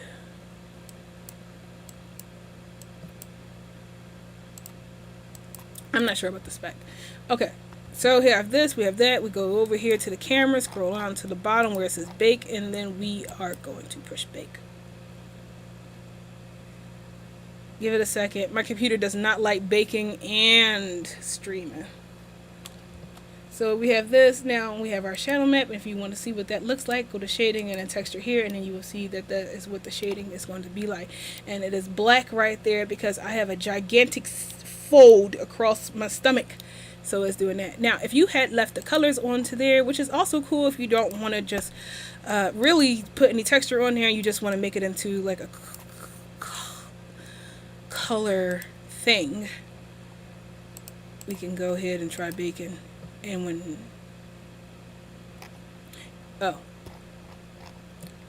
possibly would help if I had the right things baked. So you want to get the materials of it. That's the bodice, and the other one is this one. So let's say we have black. When you bake in black, you don't really want it to be black. You want it to kind of be dark. Does that make sense? Gray, very dark. Try it again. Bake.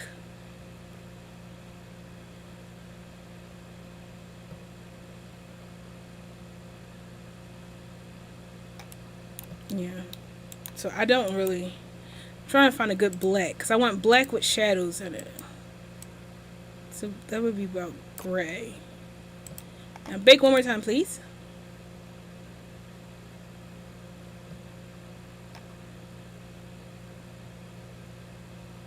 Yeah, good enough.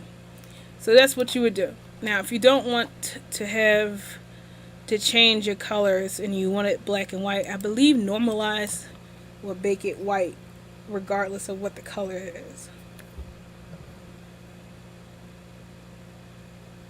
So there you go. And I believe that the reason why it's brighter on the bodice than it is on the shoulders is because the bodice has a brighter specular setting in its materials. Yes, the noun. So these are gray and this is white. So that's what the shading is. So now we got our shade map. We can just save this as our texture here into her clothes. This, that. export this again as a shirt so that we can actually show what that shirt is like.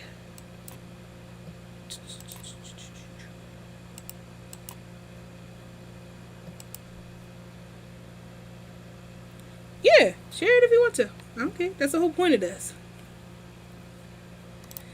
Alright, so now that we have that done, it's time for us to export this one more time in the OBJ so that we can color it. So, OBJ, new shirt object. Go to Photoshop.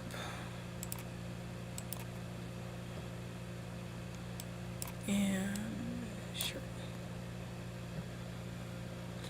Ooh, it broke.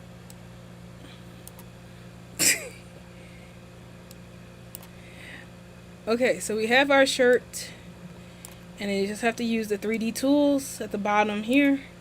Now, it may not show up right, so sometimes it's good to, you can, like I have mine in essential mode by default, but they also have a 3D painting mode that will give you nothing. Alright, so put it in 3D mode, that way you definitely know your toolbar is lined up. So when you want to manipulate, like rotate and all the rest of that jazz, you want to do so using the 3D tools that are here at the bottom. You can click on this one, and this is the 3D rotate tool. And then you have the 3D roll tool, which will move it around. And then we have the 3D pan tool, scroll it about like so. And slide and scale, you know, don't mess with those. You really want the bottom one to move in. So if you have to zoom, let's say you want to zoom in if you think the screen is too big, you would instinctively go to the microscope magnifying glass, and you would click it and make the screen bigger, which is fine. But technically you would want to use this, the 3D camera tool right here at the bottom, and this will let you zoom in and zoom out. When you use the magnifying glass, it's just going to make it like pixelated and gross, but it also helps you make a bigger screen for working with. But if you're zooming in and stuff, you want to use the camera tool at the bottom, this one, to zoom in and zoom out. So just rotate it. They do have positions at the top where you can change which way it's facing, and this is the first honest to goodness time that has worked. It's always in reverse or whatever it wants to do. And that may help you. Maybe it's because I have it in 3D mode for real. Okay, now we get to the fun part, which is painting. So go over to your UV map, right? Just double click. Oh, sorry. You want to go over to the right, and you want to see your layers, and you want to double click on where it says diffuse, and double click here, or the name of the texture. And you see sometimes your texture is put in here, sometimes it's not. You just add it in if it's not.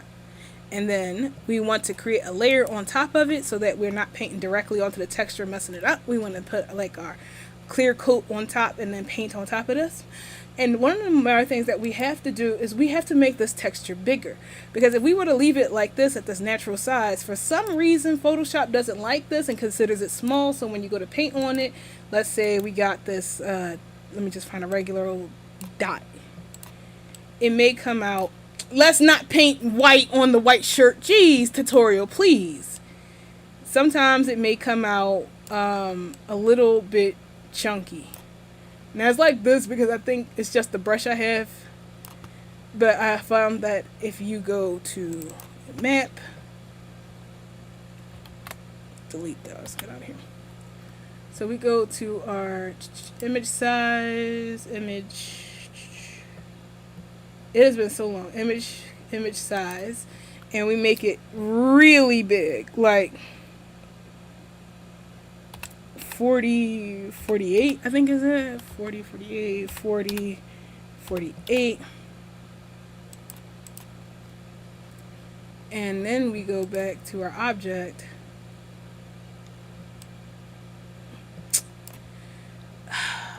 It does usually paint better. It's not doing it now because I guess, you know, why not with this tutorial?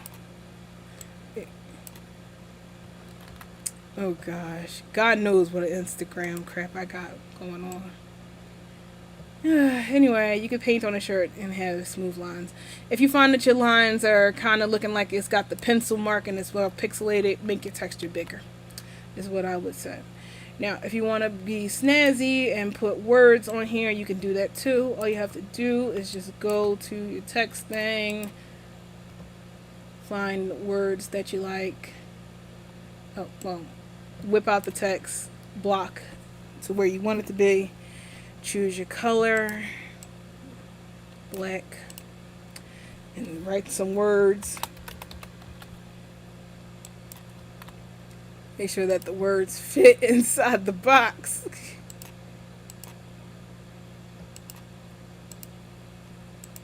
You got words. Make it as big or as small as you want. Choose the font that you like. You know, I got tons and tons of font. I can't find. There we go. Words. Those are some words. You can do all your regular stuff on the blending options. You know, drop shadow. They can't see what that says. Internal, external. Words. Outer glow. Change the colors of this. Because why not? Change the spread so that it's outlined. Hit OK. Now that you have the words that you want to just click on the tool, like the paintbrush. You can pick any of those up here and then click on it. It's going to give you an error. Just say OK. And now your words are a picture and not font. And then once you have it placed where you want to do, you just want to right click on it and then choose merge down, and it will pop onto your shirt. Now, it's only like this with mine blended in because I made the mistake of not putting it on its own layer so that way I could put it on top of it. So now it's blending in with that mishmash of words that I put there, like literally the paint that I put here. So when you go here, you see that the words are on your shirt, and all you have to do is put it over here. Now you may need, say you want to have pictures. It works the same ways, but let me double click back here and give that its own, what do you call it, layer. Close this. Say yes. Here. Let me see. That's a work of art. Pizza. I should have did pizza. Now that would have been great. It's included in Rowan. It's included inside the class materials. So let's say you want a picture. Oh, I'm like, if only I had a picture I could put on here. It's the Mighty Ginkgo logo, and I want to place this on my back because I'm cool like that. There you go. So, like, you have a logo of a very cool person in her mind. You stretch it on there, place it to where you want to go. Now, this isn't a good example because this logo is super low quality. And then you do the same thing. Collect the paintbrush, say OK, let it turn into an image, and then merge down. And then there you go. You gotta have a picture on your back. The Mighty Ginkgo Words shirt. That's so terrible. And if you can do like fun things too, like get brushes with wrinkles, and you know, draw in some wrinkles if you wanted to, like we used to do back in the ye old days of Second Life. So I had a wrinkle brush in here somewhere. Hearts, skin, runes, sparklies, hearts.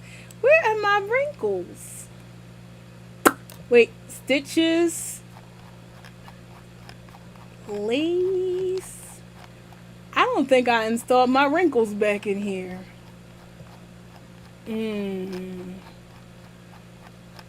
Cherry blossoms. Lace. There you go, wrinkles. So you can grab some wrinkles. Yeah. Possibly make them the right shade on the shirt. So for white, wrinkles would be like gray or something. And then you could just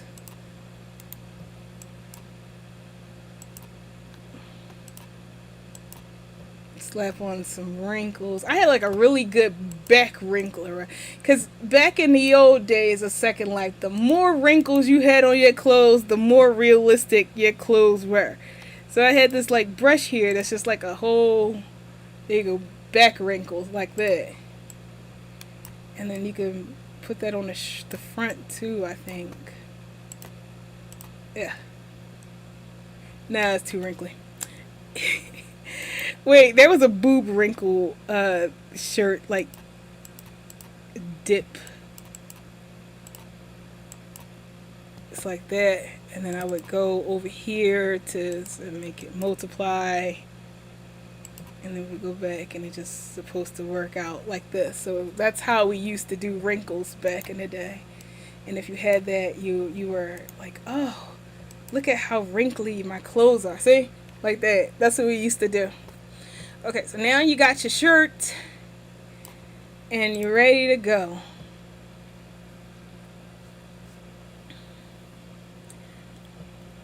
Okay, so we got that done, this done. We go to our UV maps and then we hit save as, ping. Oh, no. Second Life will not accept this. We need to shrink this back down. So go back to image layer, image, and then image size, and then 1024. I know it's bigger nowadays, but 1024 is stuck in my brain. 1024.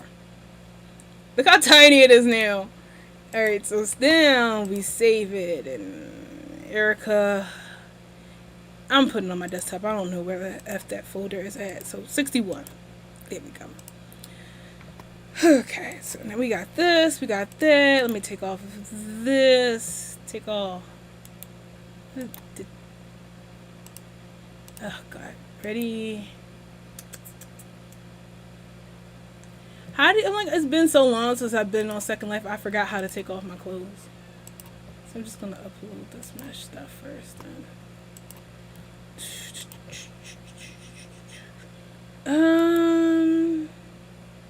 Erika's clothes.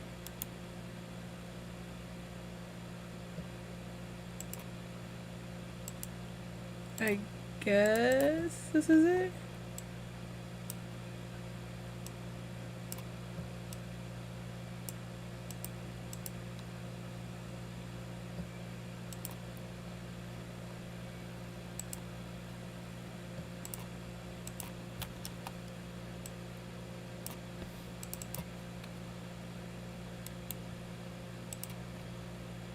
Alright, now because I don't want to spend any unnecessary money, I'm just going to try this locally. Desktop. 61. And there we go. Your very own Mighty Ginkgo Words shirt. And that's it. That's it with the Ginkgo thing on there. My wrinkles in the front. Oh, sorry about that. Yeah. And that is how you make clothes for this body.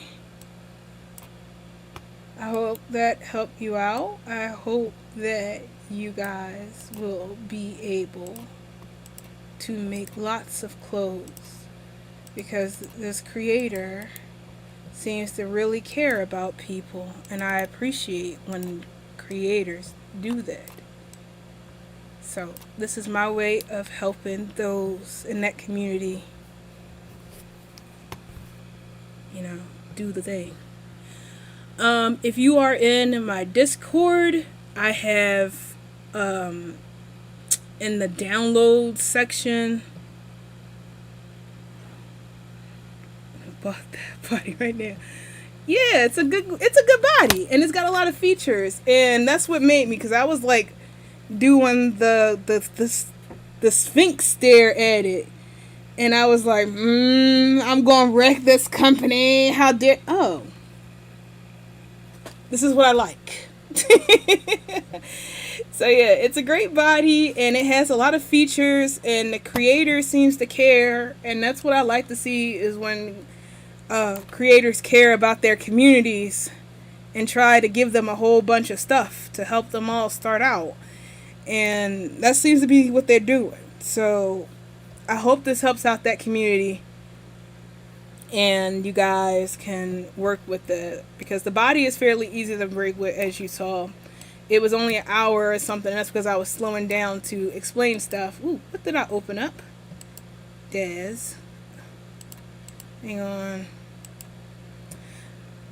You know, I was only slowing down so I can explain stuff to y'all, but it's a fairly easy body to work with. It doesn't have any problems, and it's fun to texture. So I give it a seal of approval, and I think that it could do well if you guys do. Hope this lets you guys rig stuff to it, because I think I might even rig stuff to it. It seems fun. I think I actually might keep this body. Huh. Nah, it's got a little too much butt. My butt is flat in real life and flat in Second Life, so I gotta represent the flat butt committee. Okay, guys, this is going on just a little too long, and it is time for us to say goodbye. Because thanks to your kind donations, we were able to go berry picking, and now I have to wash all these berries before I can give them to you in a tart or a pie or whatever you wanted to turn it into. So I need to get back to work on that.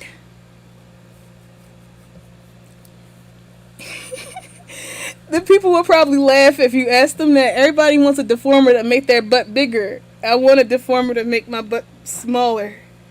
Like, I want a nice flat butt. Cami flat. That's how I want. Street Fighter Alpha 3 cami flat butt. That's what I'm rocking here.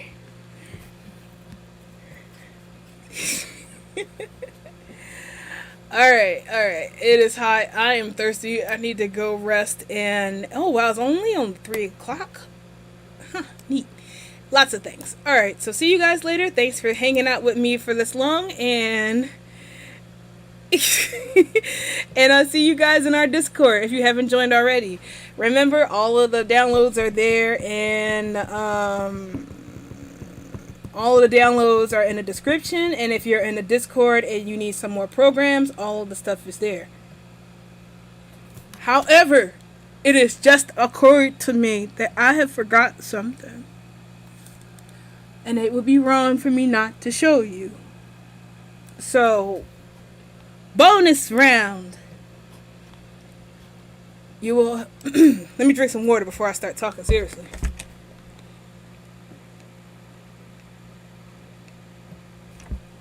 Whew. Bonus round. So this is a really old feature, but... have you ever heard people complain about Marvelous Designer? They say that they hate Marvelous Designer because the mesh and topology is just abysmal. And it's not even quads. And you're like, bro, how do I get quads? And they're like, well, you have to redo the topology and make it pretty. And it makes it better. So I'm going to show you how I do it. It's not the right way. And it's probably not even the best way. But it gets pretty good results. You just kind of sort of lose all the really pretty UV maps that you made, and you'll have to make your own. I'm talking about the ZRemesher. Now, in this old version of ZBrush, again, inside of the programs I provided for you to download, you can do it automatically. So let's show you something that is straight from Marvelous Designer that those uppity creators will sit there and give you a whole bunch of lip, even though they know damn well they're doing the exact same thing. Here is our regular t-shirt. Look at the topology. Look at those triangles. Let's turn those triangles into quads. First, select your abysmal garment. Then you go to File, Export, OBJ. Then you go to your desktop and save it there because I don't feel like navigating to the project folder. Totally defeating the purpose of the project folder. Yeah, well, in my Marvelous Designer, they didn't implement that yet. So I guess in future versions of Marvelous Designer, you could press the quad export button and it'll save it as quads. But The one I got and the one that I can give out don't do that.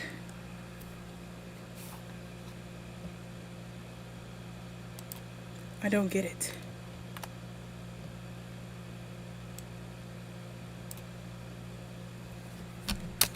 Well, the reason why I can do what I do with Marvelous Designer is because I'm floating around inside of the gray zone. It is technically considered abandonware because it's so old and they don't sell it. And there's no way for you to get it. So it's abandoned. And when it goes into abandonware, then abandonware can be distributed. You know, it's not right, but you can. That's why they have those websites where they let you play those old games like The Sims 1 and all the rest of that stuff, because Maxis and EA abandoned it because it's so old. So if I was to upgrade up to the latest one or something that they have or on for sale that everybody uses or something common like that, then that would be bad. Yeah, I know. They started doing that at Marvel's Designer 3. But 3 doesn't have 3D painting. Like 3D sewing. It ain't got that no more. You gotta sew and stuff inside the 2D window. And these hands are used to 3D sewing. They didn't start doing that until, I want to say, Marvel's Designer 7, 8, or 9. One of those two. But those are still considered not abandonware. So if I give that out, then I would get in trouble. So to keep it able to get people to at least be able to do something, I have to stay down low in the tooth.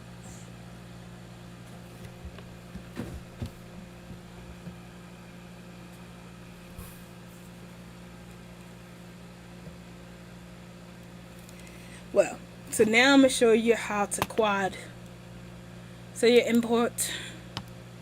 You know, that makes me curious. I wonder if I can make stuff in Marvelous Designer 2, import it into a newer designer, and then export it with the quads. That'd be cool. So I'm going to go in here and import my shirt.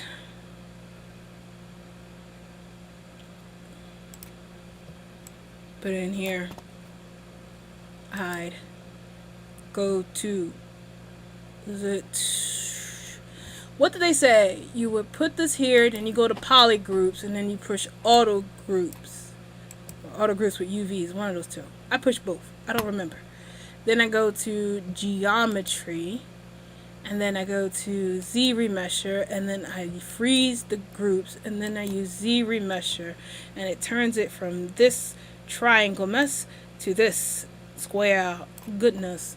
And then once it is square goodness, we are going to go to Z plugin and then go to UV master and then scroll on down until it says unwrap all. And we'll press poly groups and then unwrap. And then it just unwrapped it. And then it's like this. And then you go over to the side and you press export. And then you do shirt or R shirt because it's been remeshed. And then hit object. And then close this. Blender fork can bite me.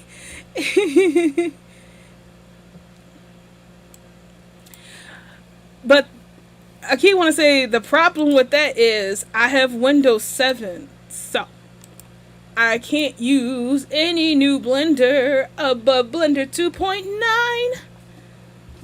But there are people who have created patches for it. Like I said, I just haven't gotten a reason to go and use it, since everything I do is down here in the Blender Tools section.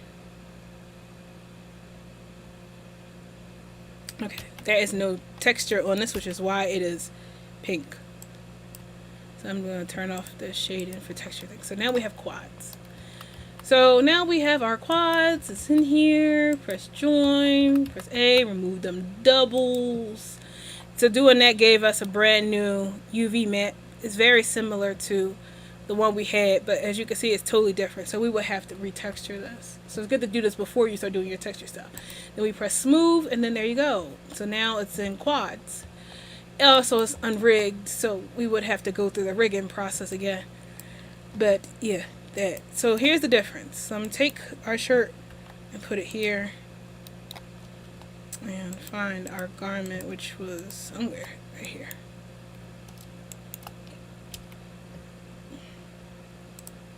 Let's put them over here so we can look at them together.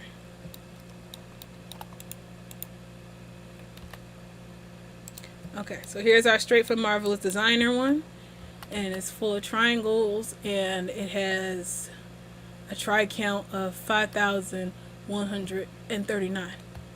Now here it is over here, ZRemeshed, and you see that it has a reduced try count of 4,959, and it is in quads. People will sing your praises if your stuff is in quads. They will, although there's nothing wrong with triangles, they give you a lot more lip. So that is how I switch those two together. Where did all what stuff go?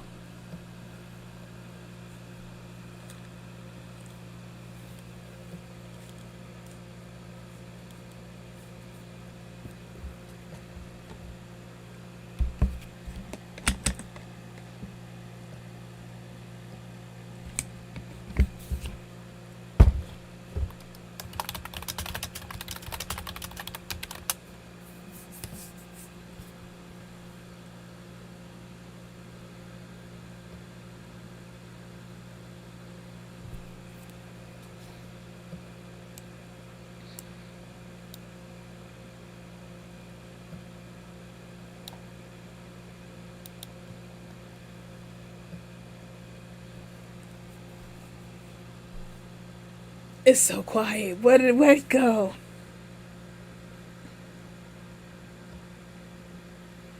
Well, anyway, I guess I'll never know what went where. So we are going to wrap it up because that is everything. It is 2 hours long, and I don't think anybody's going to watch this, but hey, hope it helped those who did watch. So remember, if you got problems or suggestions and donations, please come visit me in my Discord. I look forward to working with you. But until then, this is farewell. Thank you for watching on Mighty Ginkgo Tutorial. Good luck on your projects. Oh, wait.